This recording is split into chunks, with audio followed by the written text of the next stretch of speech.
Palavra da Verdade, com Hernandes Dias Lopes. Meus amados, nós vamos então abrir a palavra de Deus para o nosso ensino e edificação nesta noite.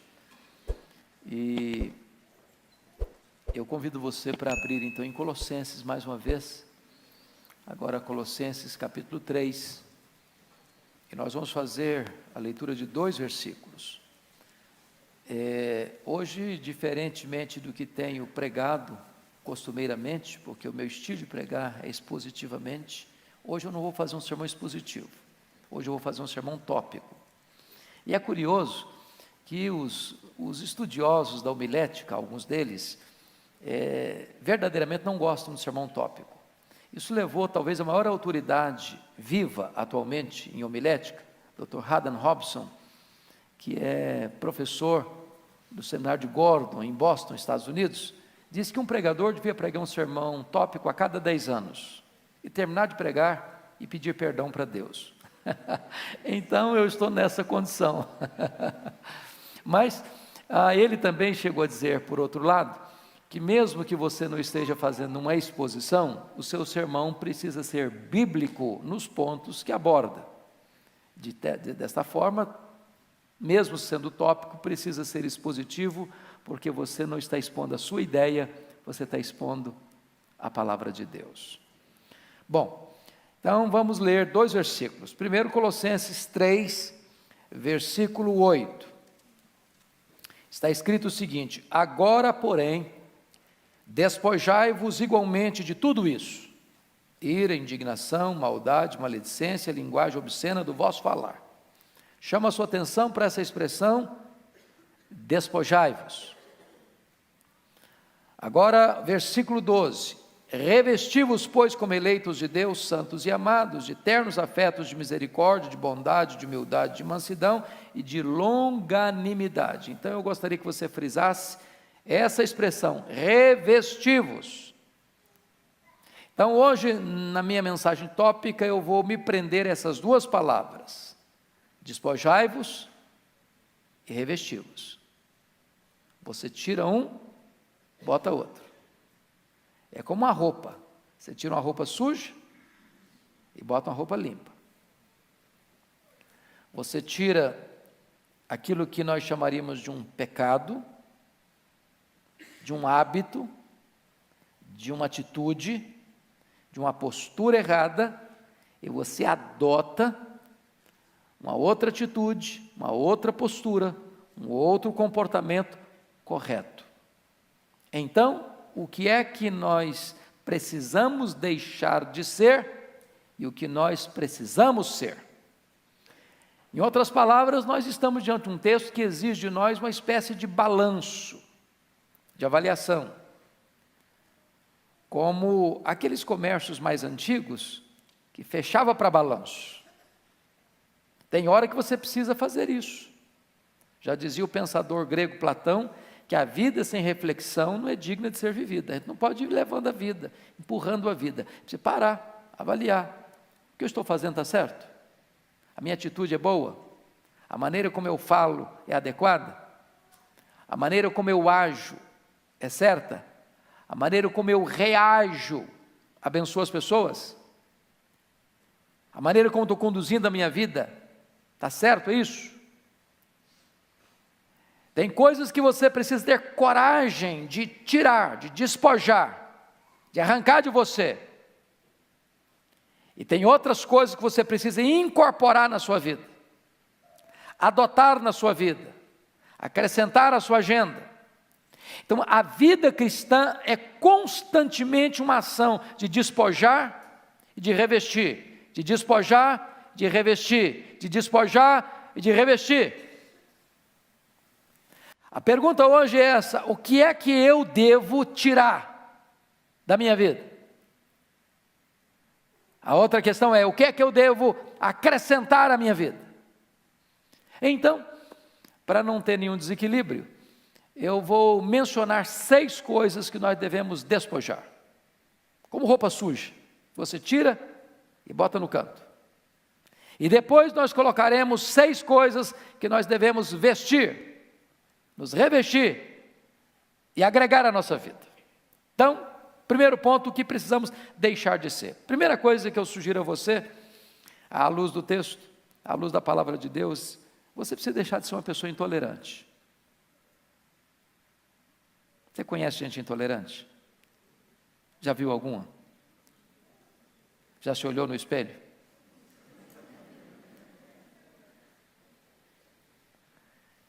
Tem hora que você é intolerante, não, fala a verdade. Tem hora que é muito difícil conviver com você, não é não? Tem hora que parece que você chupou limão desde o primeiro momento do dia.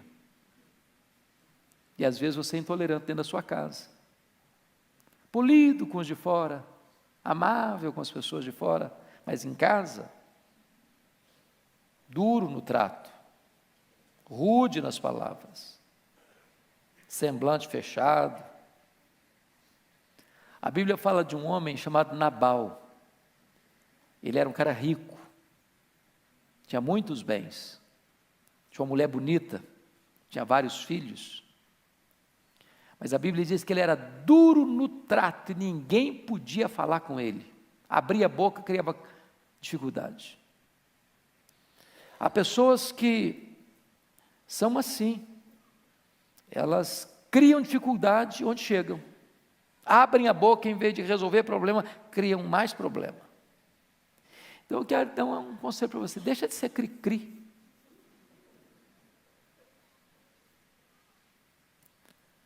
O maior gesto que você pode ter para ser maduro é ser parecido com Jesus. Quando Jesus abria a boca, ele abençoava. Os feridos eram curados, os desanimados eram encorajados, os que estavam acomodados no pecado ficavam perturbados. E desta maneira, eu gostaria que você agisse com as pessoas de dentro da sua casa, de dentro do seu trabalho, da sua convivência, como você gostaria que as pessoas agissem com você. Deixe de ser intolerante. Segunda coisa, o que é que você precisa deixar de ser? Você precisa deixar de ser uma pessoa pessimista. Você conhece gente pessimista? Que olha para a vida com lentes escuras? Que vê tudo nublado? Se você encontrar com ela 10 vezes no dia, depois que falar bom dia, fala, está doendo, estou sentindo mal. Você precisa dizer o que aconteceu comigo. Só coisa ruim, só lamenta, só murmura, só reclama, só tem palavra negativa. E essas pessoas depois ficam mais amargas, sabe por quê? Porque todo mundo foge delas. Elas espantam as pessoas. Porque você tem que tomar um sorrisal antes de começar a conversar, porque sabe que vai ter problema. Então é muito importante você parar e pensar o seguinte: você precisa parar de olhar para a vida com óculos escuros, de enxergar tudo nublado, cinzento, e de começar a fazer prognóstico negativo para a sua vida, para a sua família, para a sua igreja, para a sua nação. Tem gente que é sempre assim: olha, está muito ruim, mas vai piorar. Está difícil, mas vai ficar muito pior. A eleição hoje está muito complicada, mas depois que tiver eleição vai piorar muito mais ainda. Olha, a denominação religiosa, minha igreja está difícil, mas vai ficar muito pior. A denominação vai piorar mais ainda. Tem gente que só pensa assim, para trás, dando marcha ré, jogando contra o patrimônio. Sempre numa linguagem pessimista. Pensa comigo naqueles 10 espias de Israel. Eles vão lá, olha a terra é boa, trazem fruto da terra, é boa mesmo. Mas dos 12, 10 disseram assim, é boa mesmo, mas não é para nós não, não é para o nosso bico não. Tem gigante. Aliás, quando nós nos comparamos com eles, nós estamos em desvantagem, e eles são gigantes, nós somos gafanhotos. Eles vão nos engolir vivos, eles vão nos triturar. E aí começaram a amaldiçoar a terra. Porque quando uma pessoa tem um olhar pessimista, ele não vê nada de bom. O que é bom fica ruim. Ele se apequena, ele se diminui. Deixa eu ilustrar isso para vocês perceberem. Quando você escuta uma pessoa pessimista, você fica desanimado com tudo. Você conhece gente pessimista? Você conversa com ela meia hora e você sai desanimado? não vai dar certo, você não vai passar no vestibular, você não vai passar no Enem, você não vai passar no que é concurso. Aliás, a empresa vai te despedir porque está em recessão. O Brasil não vai para frente mesmo, então eu vou sair daqui. Minha família está complicada, vai complicar muito mais ainda. A crise é grande, mas vai ficar pior. Deixa eu ilustrar para você isso, de uma maneira muito simples. Havia um homem que tinha um filho único, e ele queria estudar esse filho. Ele morava na região rural, e ele mandou o menino para a cidade para estudar. E ele sabia fazer uma coisa com excelência, ele fazia o melhor lanche da região. Ele montou uma barraca na beira da estrada, fazia lanche, as pessoas chegavam, comiam o lanche, iam embora, e você sabe que a melhor propaganda é o serviço bem feito.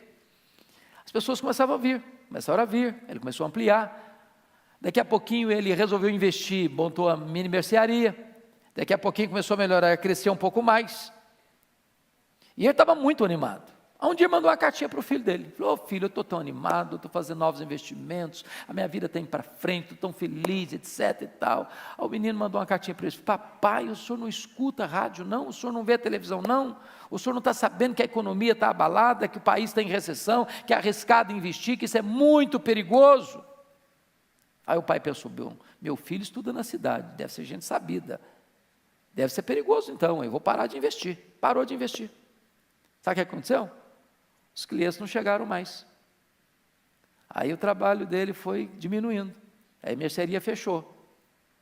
Aí ele mandou uma cartinha para o filho: filho, você tinha razão, a crise é muito grande mesmo. Quando você escuta os pessimistas, tudo fica muito complicado mesmo. Deixa de ser pessimista. Terceiro, você precisa deixar de ser uma pessoa rancorosa. Conhece gente rancorosa? Gente que guarda mágoa? Gente que congela sentimentos hostis no coração? Gente que é capaz de ficar em silêncio, parece que está tudo bem, mas é igual um vulcão que está cuspindo fogo lá por dentro. Gente que faz registros de memórias amargas, de reminiscências cheias de dor, que guarda na manga uma oportunidade: você me paga, a sua hora vai chegar. Pessoas rancorosas são pessoas que não têm disposição nenhuma de perdoar. E eu vou dizer uma coisa para você: quando você tem raiz de amargura no seu coração, duas coisas vão acontecer segundo Hebreus 12:15. Primeiro, você vai ficar perturbado. Uma pessoa amargurada, irmãos, não tem saúde emocional. Uma pessoa amargurada não tem saúde espiritual. Uma pessoa que tem mágoa no coração, ela não consegue orar. Ela pode orar, mas não tem vitória na oração. A Bíblia diz isso. Se você, ao orar, você lembrar que você tem alguma coisa contra alguém, você tem que perdoar primeiro para depois orar. Nem ofertar você consegue, que Deus não aceita a oferta. Quando você não perdoa, você adoece. Porque a mágoa, ela é muito curiosa. Você pensa que você está machucando a outra pessoa, você está machucando a você mesmo. Você está laborando contra você mesmo. Você está destruindo a você mesmo. Você está bebendo um copo de veneno pensando que o outro é quem vai morrer. Então a pessoa rancorosa, ela não vive uma vida plena, uma vida abundante. E a segunda coisa, para quem fica amargurado, é que ela contamina as pessoas. Ela azeda o ambiente. Ela fermenta a convivência dela. Eu não sei se você tem alguma pendência de relacionamento. Dentro de casa, no trabalho, na escola, com parentes, com vizinhos. Porque nós não vivemos blindados, não é verdade? Nós decepcionamos as pessoas nos decepcionam. E a única maneira de você viver uma vida cristã saudável, uma vida familiar saudável, uma convivência saudável, é você zerando a conta, é você perdoando, é você colocando aquilo que foi feito contra você, impensadamente ou planejadamente, seja um delito culposo ou seja um delito doloso, é perdoando. O perdão liberta, o perdão cura, o perdão é uma asepsia na sua alma, é uma faxina na sua mente, é uma alforria no seu coração. Quando você perdoa, Deus limpa o seu coração e a sua vida fica leve. Então deixe de ser uma pessoa rancorosa. Quarto lugar, o que é que eu preciso deixar de ser? Eu preciso deixar de ser uma pessoa hipersensível. Você conhece gente hipersensível? Assim, bem melindroso mesmo, igual cristal. Gente que você precisa pisar em ovos para conversar. Você precisa medir com muita precisão suas palavras, porque a pessoa se melindra por qualquer coisa. Deixa eu dizer uma coisa para você, hipersensibilidade tem outro nome, chama-se orgulho. Orgulho. Tem crente hipersensível. Tem crente que qualquer coisinha diz, eu vou sair da igreja. Também não ponho os pés mais lá. Também não faço mais nada na igreja, porque eu fui fazer alguma coisa e me criticaram. E quem disse para você que ao fazer as coisas boas você não vai ser criticado?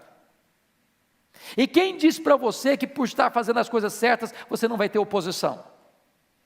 E quem disse para você, pelo fato de você estar vivendo uma vida de santidade, você não vai enfrentar resistência? Deixa de ser hipersensível. Quer um exemplo?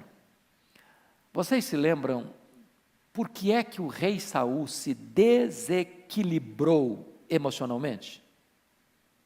O que levou Saul à loucura? Uma música. Tem música que ajuda, tem música que enlouquece. Tem muita música que enlouquece, não é verdade, gente? Tem hora que eu fico pensando, tem dia que eu escuto uns negócios assim, eu falei, mas não é possível que isso aí é música, porque é uma loucura.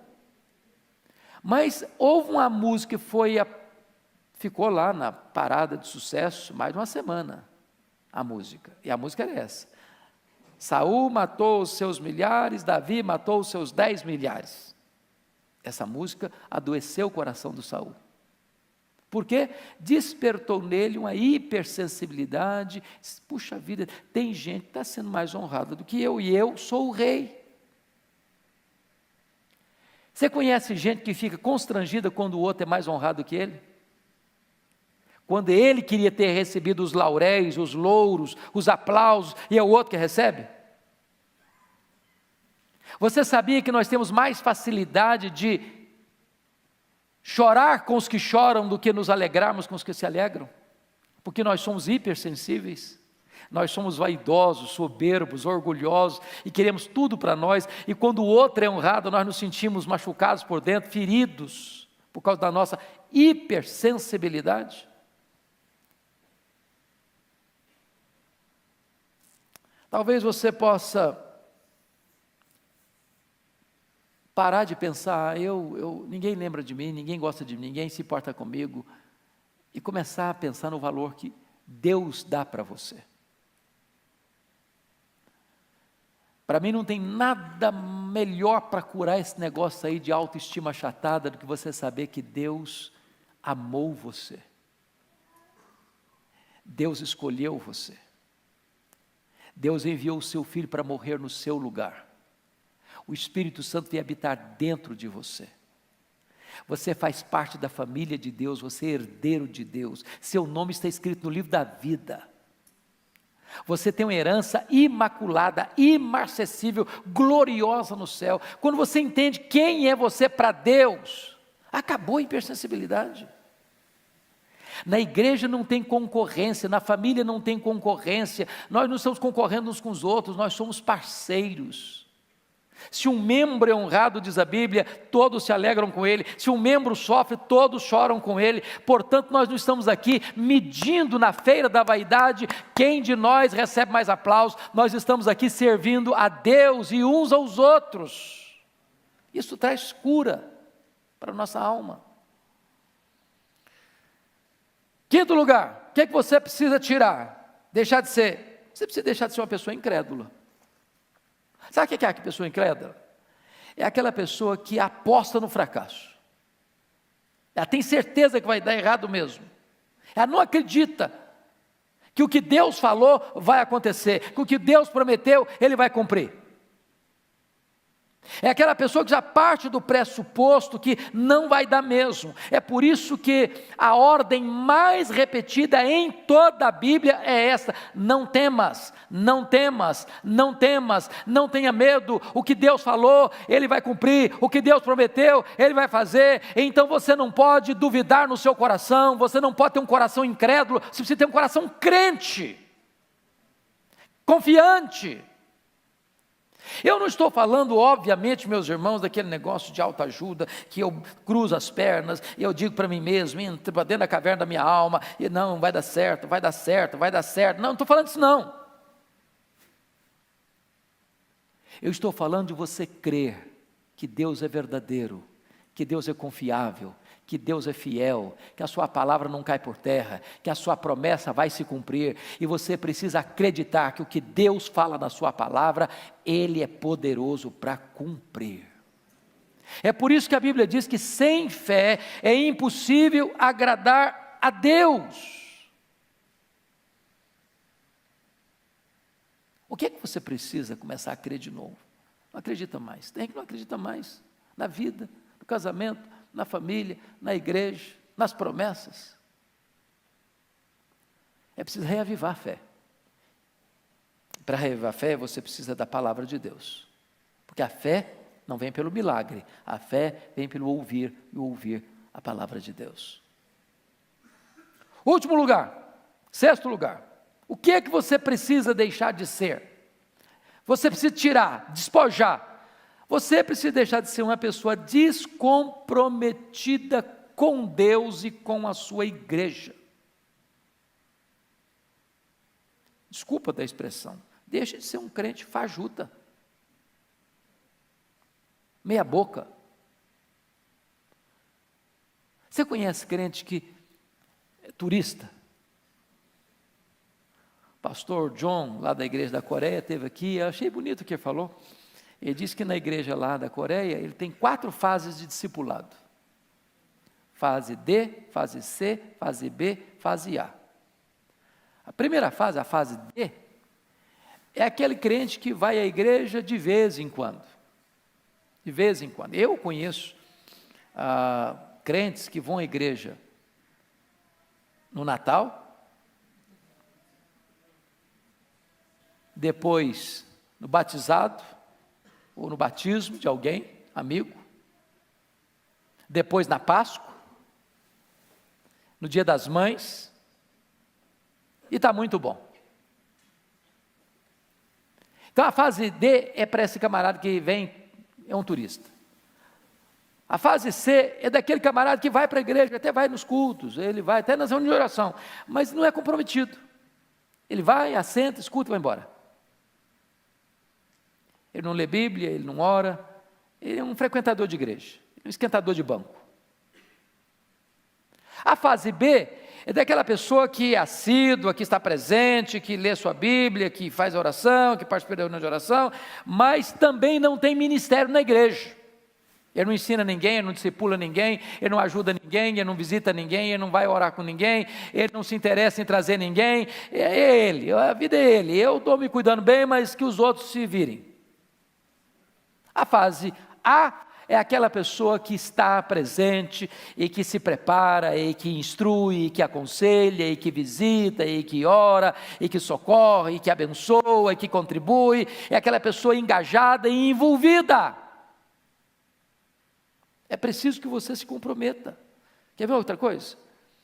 Precisa deixar de ser um crente fiscal da vida alheia. Conhece crente assim? Ele não cuida dele, mas cuida dos outros. O fiscal da vida alheia é aquele camarada que ele não tem coragem de enfrentar ele mesmo, aí ele transfere os seus erros para o outro e confronta no outro o que ele não sabe enfrentar nele mesmo, ou que não quer enfrentar nele mesmo. Ele é capaz de ver um cisco no seu olho, não ver uma trave que está no dele. Ele se incomoda com pequenas coisas na sua vida, mas ele não enxerga os grandes problemas da sua própria vida. Outra coisa, é preciso deixar de ser um crente analfabeto da Bíblia. Sabe o que é um crente analfabeto da Bíblia? Eu não estou falando do neófito não, gente. O neófito tem todo o direito, não. O neófito é aquela pessoa que nasceu agora, que crente começou agora. Mas tem crente de 20 anos da igreja, fala, meus irmãos, vamos abrir, igual brincando de ontem, vamos abrir em Ruth. Aí o cara começa a ler lá, quase perto de Apocalipse. Ruth, cadê Ruth? Cadê? Eu acho que não tem Ruth na minha Bíblia, não. Mas não é possível, você tem 20 anos de igreja. Está no beabá ainda. Não saiu do ABC. Ele pode escutar a maior heresia do mundo, ele bate pau. Ele não consegue saber o que uma coisa é outra, distinguir uma coisa de outra. Ele come na mão dos outros. Ele não é bereano. Ele não sabe ouvir e filtrar o que ouviu à luz da Bíblia. É preciso deixar de ser um crente analfabeto da Bíblia. Mais ainda, é preciso deixar de ser um crente carnal. Sabe o que é crente carnal? Eu não estou defendendo a tese que tem crente carnal não, viu gente? Que tem uma teologia errada, furada, que foi ensinado na década de 80, 90, que ensinava a seguinte coisa: existem 3 tipos de pessoas: o homem natural, o crente carnal e o crente espiritual. Então o homem natural é o homem que não é salvo, certo? Não é regenerado. Aí o crente carnal é aquele crente que ele aceitou a Cristo apenas como seu Salvador, mas não o recebeu ainda como seu Senhor. Quem está na cadeirinha do trono da vida dele não é Jesus, é o eu. Quem manda é o eu, não Jesus. Mas está salvo, vai para o céu. Isso não tem na Bíblia não. Não tem na Bíblia não. Ou Jesus é o Senhor da sua vida, ou Ele não é o seu Salvador.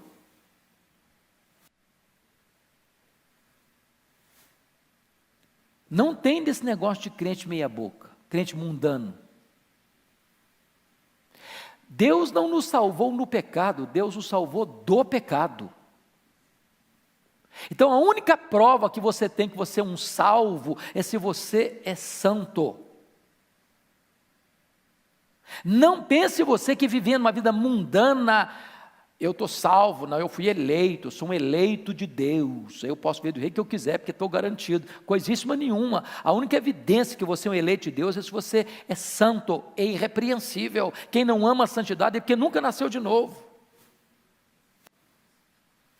Então você precisa deixar de ser um crente carnal. Agora vamos olhar o outro lado, versículo 12. Revestivos, você tirou, despojou, tirou a roupa suja, agora é hora de você começar a vestir coisa nova, coisa limpa. Então o que você precisa ser? Em primeiro lugar, você precisa ser um crente cheio do Espírito Santo. Um crente cheio do Espírito Santo. E eu vou fazer uma pergunta para você, não precisa levantar a mão. Você é um crente cheio do Espírito Santo? Um dia um diácono chegou para o Dr. Billy Graham, diz assim: Dr. Billy Graham, tem um membro da nossa igreja, um diácono da igreja, que devia ser disciplinado. Mas por que, meu irmão, que eu devia ser disciplinado? Devia ser disciplinado porque está bebendo, está enchendo a cara, está chegando em casa bêbado. Aí o Dr. Billy Graham disse: é verdade, mas deixa eu fazer uma perguntinha, você está cheio do Espírito Santo? Ah, pastor, quer dizer, cheio do Espírito Santo? Então não. Bom, meu irmão, então deixa eu dizer uma coisa para você. Sabe o que a Bíblia diz? E não vos embriagueis com o vinho no qual há dissolução, mas enchei-vos do Espírito. Tem 2 ordens aí, uma negativa, outra positiva. Da mesma maneira que é um pecado você ser uma pessoa embriagada, cheio de vinho, também é pecado você não ser cheio do Espírito Santo. Porque ser cheio do Espírito Santo não é uma opção, é um mandamento.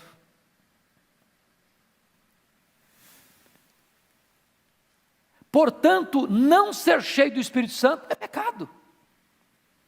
É uma ordem. Tem crente que, ó, Senhor, eu quero ser cheio do Espírito, me enche do Espírito Santo, me enche do Espírito Santo, me enche do Espírito Santo. Deus diz, mas seja cheio, eu já estou mandando você ser cheio há muito tempo. Então, se eu e você não estamos cheios do Espírito Santo, não é por culpa de Deus, não, porque já nos mandou, enchei-vos. O problema é que tem uma lei da física que diz assim, que 2 corpos não ocupam o mesmo lugar ao mesmo tempo. Para você ser cheio, o que tem que acontecer? Você tem que esvaziar. De repente você está querendo ser cheio, mas está entupido de outras coisas. É preciso ser cheio do Espírito Santo. Como é que eu sei que eu sou uma pessoa cheia do Espírito Santo? A Bíblia diz. Revela-se na língua. Você adora a Deus. Você tem comunhão com seu irmão. Você é grato. Você é humilde para servir. Você trata bem, se é casado, seu marido, sua mulher, seus filhos, seus pais, seu patrão, seus empregados. Ah, pastor, eu sou um homem cheio do Espírito Santo, mas eu quebro o pau com as pessoas. E aí? Você é cheio do Espírito Santo quando seus relacionamentos demonstram isso com Deus e com o seu próximo. Cheios do Espírito Santo. Então nós precisamos ser cheios do Espírito Santo. Você está cheio? Segunda coisa que nós devemos ser: uma pessoa alegre. Alegria também não é opção não. A Bíblia diz assim: alegrai-vos sempre no Senhor. Outra vez digo, alegrai-vos. Agora, pense comigo. Você conhece crente triste? Crente cara comprida? Crente ranzinza? Mal-humorado? Cara feia? Sisudo? Não dá um sorriso por nada na vida?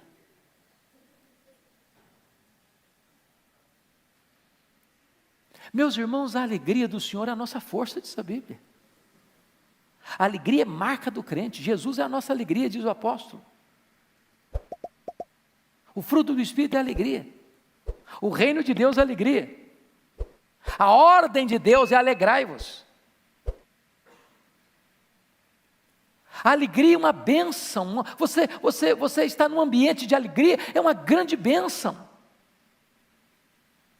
Então, não é possível que você, tendo um encontro com o Evangelho, com a graça de Deus, ser salvo, ter o Espírito Santo dentro de você, ser selado com o Espírito Santo, ter o nome no livro da vida, ser herdeiro de Deus, ser coerdeiro com Cristo, ser cidadão do céu, ser ovelha de Cristo, ser menino dos olhos de Deus, ser herança de Deus, ser a joia preciosa de Deus e viver triste. É preciso ser alegre. Alegria não é ausência de coisas ruins, nem presença de coisas boas. A alegria nossa é uma pessoa. A nossa alegria é Jesus. Se você tem Jesus, você é uma pessoa feliz, alegre. Agora preste atenção. Existe uma diferença enorme entre ser feliz ou ser alegre e estar feliz e estar alegre. Vocês concordam? À luz da Bíblia? Eu vou ilustrar. Pense comigo. Você é pai, você é mãe. Quem é pai e mãe aqui? Levanta a mão. Ok. Filho seu fica doente. Leva para o hospital. A situação é grave. Você vai feliz para o hospital? Vai ou não vai? Não. Você não está feliz. Mas você é feliz. O estar é circunstancial, o ser é a essência, é o permanente, é a realidade existencial. Nem sempre você está feliz, mas você é feliz. A pessoa que depende de circunstância, ela está feliz. Está lá numa festa, está feliz. Volta para casa, bota a cabeça no travesseiro, está desesperado. Está um vazio na alma. Ela está feliz, mas não é feliz. Você pode não estar feliz na hora do luto, na hora da doença, na hora que você é mandado embora de um emprego, na hora que você planejou uma coisa e saiu outra. Mas isso não altera quem você é. Vocês lembram da experiência do Dr. Spafford, aquele advogado presbiteriano de Chicago, convertido pelo ministério de Dwight Lyman Moody, quando ele sofre um revés financeiro e aquele terrível incêndio que destruiu boa parte da cidade de Chicago na época, ele foi profundamente abalado financeiramente. Depois desse incêndio, ele tinha 5 filhos, um menino e 4 meninas. O menino morre, a dor aumenta, ele planeja uma viagem para a Europa com a família para aliviar o coração, e na véspera da viagem não consegue embarcar, embarca a esposa e as 4 filhas com a promessa de, na semana seguinte, encontrar-se com elas na Europa, e quando a esposa e as filhas embarcam, o navio naufraga, e as 4 filhas morrem. E a esposa manda um telegrama para ele assim: salva, porém só. E ele toma um navio, pede ao comandante para mostrar para ele o local do acidente, e quando o navio estava sendo surrado pelas ondas, o Deus que inspira canções de louvor nas noites escuras, pôs no coração dele essa música: se paz a mais doce me deres gozar, se dor a mais forte sofrer, ó seja onde for, tu me fazes saber que feliz com Jesus sempre sou. Sou feliz com Jesus, meu Senhor. Quando você tem Jesus, você é feliz. Então seja uma pessoa alegre. Terceiro, o que você precisa ser? Você precisa ser uma pessoa amorosa. Amorosa. Sabe o que a Bíblia diz lá em João 13, 34, 35? Novo mandamento vos dou, que vos ameis uns aos outros, assim como eu vos amei, que vos ameis uns aos outros. E nisto conhecerão todos que sois meus discípulos, se tiverdes amor uns pelos outros. Agora deixa eu dizer uma coisa para você. Tem gente que ama, mas não diz. Conhece gente assim, que não sabe falar? Talvez você aqui, criado lá no interior, ou lá na roça, ou numa cultura mais assim, prezada um pouquinho, os pais amavam os filhos, mas muitos pais não sabiam dar um abraço nos filhos. Não sabiam o que é dar um beijo no filho.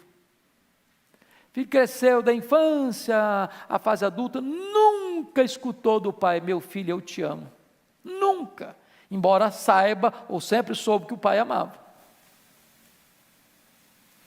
Eu não sei como é que é você, como é que é a sua estrutura, como é que você faz com isso dentro da sua casa, mas você precisa aprender, se ainda não sabe disso, aprenda a dizer eu te amo, aprenda a dizer. Nós precisamos ouvir isso. Segundo, você precisa demonstrar amor, em gestos pequenos, em gestos grandes. Quer ver um exemplo? Eu nunca esqueci de um conselho de um presbítero amigo meu, que o Eduardo Brito aqui conheceu também, presbítero Dário Neves de Moura. Ele disse uma coisa para mim. Disse: pastor Hernandes, pai tem que ajudar filho quando o filho precisa. Eu nunca esqueci aquela frase dele. Porque tem pai que, embora possa ajudar filho, tem condição financeira boa para ajudar filho, o filho passando uma magrela e ele não estende a mão. Aí depois que morre, deixa tudo para os filhos. Tudo. Mas deixar tudo para o filho depois que morre é lei. A lei manda. Tem hora que você precisa demonstrar que você ama com atitudes. Nós vamos ser considerados discípulos de Cristo, não é pela doutrina que defendemos, embora isso faz parte. Não é pela placa da igreja que nós frequentamos, isso faz parte. Mas você é conhecido como discípulo quando você ama. Mas que tipo de amor? Como Cristo me amou. Se Cristo me amou e deu sua vida por mim, a prova que eu amo é se eu amo meu irmão e dou minha vida por ele. Nós precisamos amar. Uma igreja que ama é uma igreja que é revolucionada. Eu conheço um colega de Belo Horizonte, que ele teve uma experiência muito bonita com Deus, e a coisa que Deus mais pôs no coração dele foi essa: você precisa amar.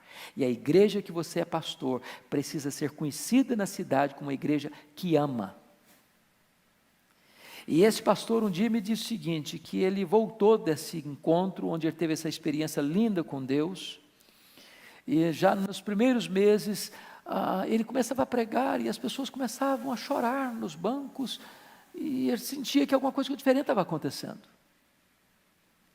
Ele começou a perceber que a postura dele tinha mudado automaticamente, uma coisa assim linda, que Deus foi tratando, Deus foi transbordando o coração dele, os gestos deles mudaram. Um dia ele estava fazendo barba, e preparando para ir para a igreja, a menininha dele de 5 anos se aproxima lá e ficou olhando para ele, fazendo a barba, disse: papai, sim filha, o senhor está tão legal. Dizia que aquilo derreteu o coração dele, porque ele percebeu que a menina de 5 anos tinha notado, sem que ele falasse nada, que a postura dele tinha mudado dentro de casa e na igreja. A pessoa que entrar por aquela porta, ela precisa sentir algo tão sublime na pessoa que chega, que dá um abraço, que aperta a mão, que dá um sorriso. Ela precisa sentir que ela é bem-vinda, que ela é amada, que ela é querida, que ela é preciosa. Eu fui a Quacisabanto, onde aconteceu um grande avivamento na África do Sul. A coisa que mais me marcou lá foi amor. As pessoas olhavam para você quase que querendo adivinhar o que você precisa, que eu quero servir você, eu quero atender você, eu quero atender a sua necessidade, eu amo você, você é importante, que bom que você está aqui, a sua vida, a sua presença aqui é uma bênção para nós. E quando uma pessoa chega na igreja e vê um ambiente desse, quando a pessoa chega numa casa, numa família e vê um ambiente desse, isso traz cura para a alma, isso traz restauração para a vida. Nós precisamos aprender a amar. Quarto lugar, o que eu e você precisamos ser? Uma pessoa generosa. Oh, meus irmãos, que bênção que é ser uma pessoa generosa. Sabe o que a Bíblia diz? A alma generosa prosperará.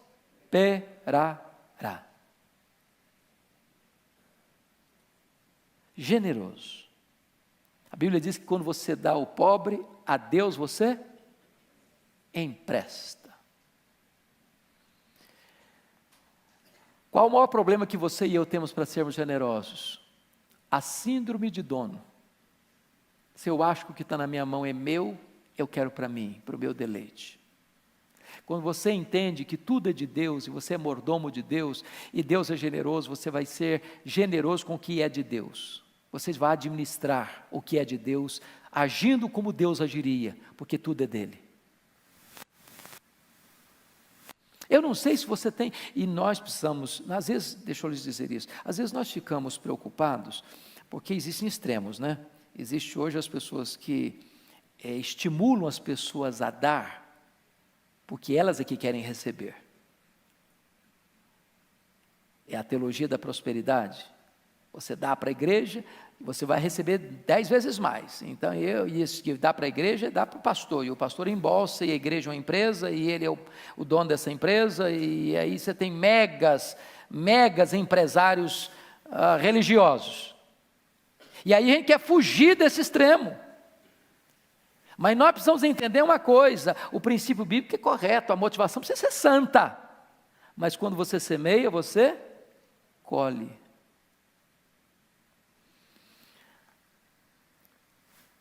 Deus não fica devendo ninguém. Então comece a ser generoso. Alguém diz o seguinte: pastor, mas eu não tenho nada para dar, não. Eu sou muito pobre, o que eu ganho não dá nem bem direito para mim.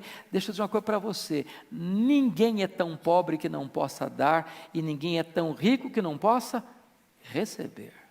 Generosidade não tem a ver com quanto você tem, mas quão generoso é o seu coração. Deus me fez experimentar isso de uma maneira muito linda nos Estados Unidos. Nós chegamos com algumas dificuldades financeiras, mas eu e minha esposa tomamos uma medida. Nós chegamos com a seguinte informação: o americano é um pouco frio, diferente, tal, secão. A nossa experiência foi 100% o contrário disso. 100%. Nós queremos ir para abençoar.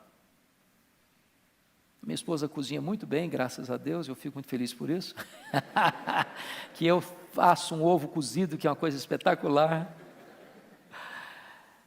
E o que nós fazíamos? Fazíamos a comidinha gostosa. E toda semana a gente escolhia uma casa. Aí batíamos na porta, nós viemos trazer uma comida para vocês. Deus abençoe, então voltar para casa. Outra semana, outra família. Outra semana, outra família. Começamos a descobrir que tinha velhinhos lá, cujos filhos moravam na cidade, tinha mais de ano que não ia lá ver os pais. Quando os velhinhos recebiam aquele prato de comida e um sorriso nos lábios, eles começavam a chorar. A chorar. Estava vindo embora, tinha que vender meu carro, que era velho, e estava avaliado num valor de 3.500. O pastor, meu vizinho, falou: rapaz, eu só tenho 2.000, eu não tenho mais, mas eu preciso do seu carro. Na hora Deus falou: entrega o carro para ele. Pode entregar o carro para ele. O 1.500 do outro é generosidade. Aí eu falei: tá bom, pastor, o senhor fica com o carro pelos 2.000, não tem problema não. E eu estava vindo. Aí fui olhar um presente para o meu sogro, $300. Tá bom, vamos lá comprar o presente. Aí eu falei: não, mas você fica com o carro até você me entregar. E eu fiquei tão impressionado com aquilo que nós cuidávamos de uma escola que os meninos estudavam, e a minha esposa foi lá concluir esse trabalho, nós já estávamos com tudo pronto, as malas feitas, a casa já fechada praticamente. Aí ela me liga: corre aqui porque eu bati o carro. Quer dizer, carro vendido e não entregue, batido é uma complicação, né? E eu fui para lá preocupadíssimo. Uma caminhonete truque bateu na traseira, era um Toyotinha antigo, velho, daqueles mais reforçados. A picape saiu rebocada, com o radiador todo arrebentado. Quando eu cheguei, não tinha nada na traseira do carro. Sabe o que é nada? Falei: cadê o carro batido? Mas o guarda estava lá, olhando e tal. Voltamos para casa sem nada, não precisou nem falar com o dono do carro que estava batido. Não tinha nada mesmo. Meia hora depois chega o carro da polícia, o guarda de trânsito, uma cidadezinha pequena. Cadê o carro? Era outro guarda. Esse aqui. Cadê a batida? Eu falei: está aí, não tem batida não. Pode ficar tranquilo, não precisa fazer documento, não tem nada. Não, mas ele está no computadorzinho. Daqui a pouquinho, ele abre a maleta dele, faz um cheque de $300. Isso aqui é do senhor. Eu falei: como assim, meu? Não, eu tenho por obrigação dar um cheque para o senhor de $300. Do seguro. Mas o carro não tem problema, mas é minha obrigação entregar o cheque para o senhor, $300. Tá bom, garantido o presente do sogro. Quando você é generoso, Deus não deixa você sem um sinal de que Ele se agrada da generosidade. Faça experiência com Deus. Você conhece gente que está precisando de ajuda. Quem sabe você possa dar uma oferta. E eu não estou falando de dar uma oferta para receber em troca 10 vezes mais, não. Isso é barganha, isso é negócio. Estou falando de você ter um coração generoso, que quem recompensa é Deus. Muito bem. Agora vamos, penúltimo lugar, uma pessoa pontual nos seus compromissos. Ô gente, você conhece crente, não estou falando de vocês não, viu? Vocês são verdadeiros heróis. Da minha casa aqui na igreja, no domingo eu gasto 10, 15 minutos no mais tardar. Tem segunda que eu gasto 1h e 15. Então, se existe uma cidade que não dá para cobrar muito pontualidade, São Paulo é uma. Mas Tem crente que chega sistematicamente na igreja dele atrasado. É hábito chegar atrasado, mas não chega atrasado no aeroporto, mas não chega atrasado na rodoviária, mas não chega atrasado no emprego, senão vai mandar embora. Mas Deus, né? Para Deus qualquer coisa serve. Hoje, gente, a gente precisa aprender a ser pontual. Pontual na escola, pontual nos compromissos, responsável com aquilo que a gente assume. Não ser corpo mole, não ser preguiçoso. Cumprir com as obrigações, cumprir com os deveres. Palavra empenhada vale mais que um contrato. Nós precisamos resgatar a credibilidade da nossa palavra, dos nossos compromissos. Sermos pontuais na igreja. A não ser que vocês, como eu, tem dia que você sai de trabalho, eu sei que vocês, eu dou graças a Deus. Eu tenho a maior gratidão de ver vocês, muitos de vocês vindo direto do trabalho, fazendo um lanche aqui na igreja, voltando para cá, chegando tarde, para acordando de madrugada de novo. Louvado seja Deus! Mas nós precisamos, se temos alguma coisinha nessa área, precisamos melhorar. Compromisso. Finalmente, o que é que nós precisamos ser? Uma pessoa comprometida com oração, com a palavra de Deus. Eu não vou pedir você levantar a mão, mas quantos de vocês já leram a Bíblia toda? Gênesis, Apocalipse. Já leu, filhote? Bênção, louvado seja o Senhor. Assuma esse compromisso. Se você ler 3 capítulos por dia, você lê a Bíblia toda no ano. Eu conheço um colega que lê Salmos. Eu gosto de ler Salmos. Só lê Salmos, mas na Bíblia não é só Salmos. Eu gosto de Provérbios, acho beleza, mas na Bíblia não é só Provérbios. Leia, estude, medite, conheça.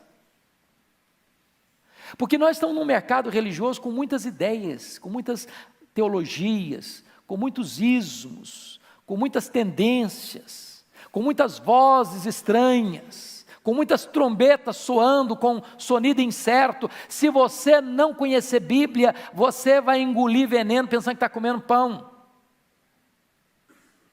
Estude a Bíblia.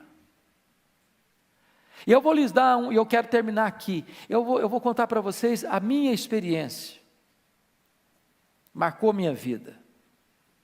Eu fiz seminário em 78, 81, e eu era um aluno razoavelmente responsável, bastante responsável com os meus estudos, até porque eu era muito ruim de bola. Então meus colegas jogavam bola, eu era a reserva dos pernetas, chegava lá, ninguém me escolhia para jogar, e quando eu era o último escolhido, ficava no time mais fraco, já levava uma goleada com 10 minutos, eu ia embora. Falei, agora meu jeito é estudar mesmo, não adianta, não tem futuro como esportista. Fui meu primeiro aluno nos 3 anos consecutivos, mas eu achava que a minha vida estava ótima, até o dia que no 4º ano, começo do 4º ano, eu vou pregar numa igreja, e uma abençoada de uma moça se aproxima de mim e me faz uma pergunta que não devia ter feito, aliás, devia sim. E aí, jovem, como é que está a sua vida com Deus, sua vida de oração? Mas ela não perguntou aquela vidinha de rotina, não, de orar de manhã, no café da manhã, no almoço, na janta, aquela oração assim, do ritual. Ela foi mais fundo na coisa. E eu disse para ela, filha, embora eu tenha estudado com tanto zelo, mas a minha vida com Deus está muito aquém do que precisa estar. Voltei para o seminário, tinha uma sala lá, chamada Sala da Oração. Tinha um sofá, tinha uma cadeira e mais nada. Eu peguei minha Bíblia, botei debaixo do braço, sozinho para lá. Me ajoelhei, li a Bíblia 15 minutos, orei 15 minutos. No dia seguinte, peguei minha Bíblia e fui para lá. Primeira semana, sozinho. Na segunda semana, aquilo já era um deleite para a minha alma. Aquelas lutas internas, às vezes, foram sendo completamente vencidas automaticamente. Na terceira semana, alguém olhou, me viu entrando na sala. Posso entrar com você? Claro. Outro, posso ir também? Claro. No outro dia, outro, posso ir também? Claro. E um grupo de moços começaram a buscar a Deus, clamar ao Senhor, para Deus restaurar a vida, para Deus trazer avivamento. O coração foi se aquecendo. Daqui a pouquinho, colegas batiam na porta do meu quarto. Posso entrar falar um pouquinho com você? Abriu o coração, estou precisando de ajuda. Orava por ele, Deus aquecia o coração. Nós precisamos ter o nosso momento a sós com Deus. Tem luta na sua vida que você não vai vencer no braço, você vai vencer de joelhos. Você precisa amar a Deus, amar a palavra de Deus. Esse livro precisa ser vivo na sua mão. Seu coração precisa ser aquecido de novo. Você precisa ler o seu coração palpitar. E às vezes você corre o risco de se tornar um religioso profissional. Um pastor me disse há poucos dias, com lágrimas nos olhos: pastor Hernandes, eu me tornei um profissional de fazer sermão, mas isso não tem nada a ver comigo, mas isso não mexe mais comigo. O que nós precisamos fazer?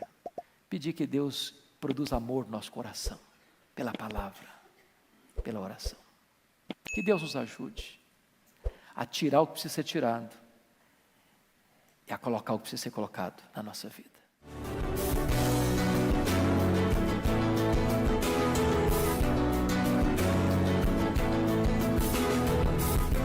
Palavra da Verdade, com Hernandes Dias Lopes.